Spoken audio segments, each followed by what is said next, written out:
efforts.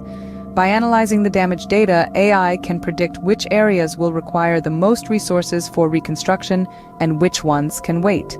This ensures that the limited resources available are strategically allocated, maximizing the impact of reconstruction efforts.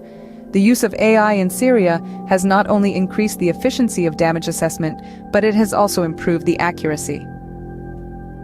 Unlike human analysts who might overlook subtle signs of damage, AI systems are unbiased, methodical, and precise. With fewer errors and oversights, the reconstruction planning becomes more effective, saving both time and resources.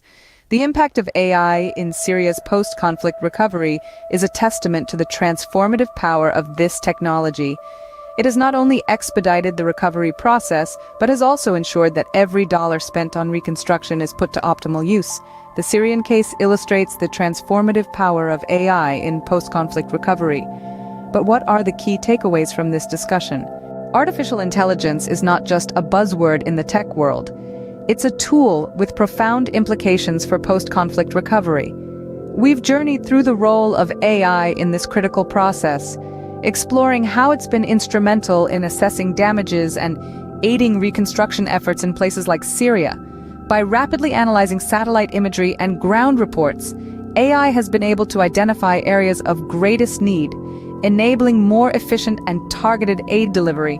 This technology is revolutionizing the way we approach post-conflict recovery, making it quicker, more efficient, and ultimately more humane.